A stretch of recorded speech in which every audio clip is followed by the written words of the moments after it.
There are 8 days to go in Britain's general election campaign, and the promises are flowing thick and fast.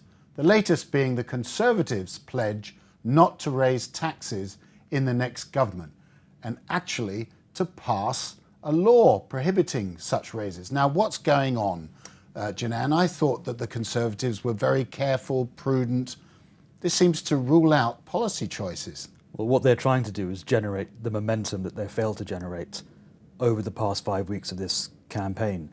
And you're right, it does cut across the message they've been producing for the past 5 years, which is that the primary problem in this country is the fiscal deficit. If you believe that, if you want the public to believe that, I don't think you can go into an election with a more sort of fiscally lax message, which is what they seem to have done in recent days. Well, if you go back to George Osborne's autumn statement, where really it was still more austerity, Britain still facing huge fiscal challenges. I mean, this is a sea change in rhetoric. It is, and I think it's what parties do at the very end of an election campaign when they feel that where they are in the polls is not quite enough.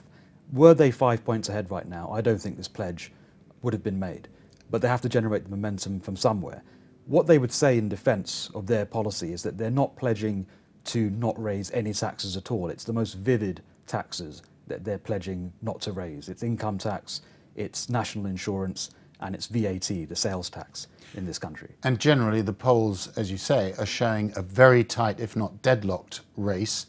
Very difficult to see whether the Conservatives are ahead of Labour or the other way around. Now, are Labour also coming out with their own policy gimmicks with a week to go? Well, Ed Miliband has never been entirely relaxed about the market. He's always voiced reservations that in Britain the market has been allowed to run riot and it leaves a lot of people victimised. He's never met a market that he didn't think was broken. That he didn't think he could fix with some central intervention or price fix of some kind. And you've seen versions of that in recent years, like the energy price freeze, but you've had now, during the campaign, interventions in the property market, effectively some form of rent control, which adds to that list of markets that he thinks are inherently defective and that he wants to fix. And he believes in this stuff. It's a bit evocative of the kind of policies Labour had when they were losing elections a generation ago, but he thinks the country has shifted enough to the left. After the financial crisis. Exactly that.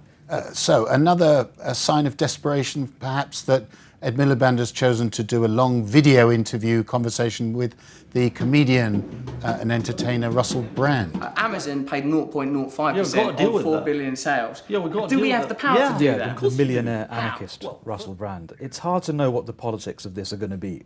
Ed Miliband can say that there are lots of young people who follow Russell Brand. He has a Twitter following of something like 9 or 10 million.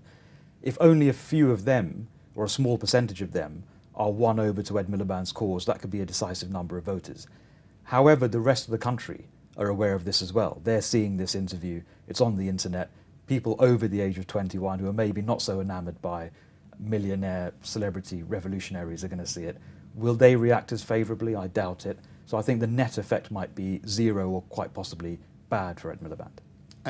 Doesn't look particularly prime ministerial. Well, this is my worry about it. If you know that the main problem people have with you as a politician is not really your policies, but your own suitability to hold the highest office, would you do something as seemingly frivolous as hang out with a celebrity on the internet for a while?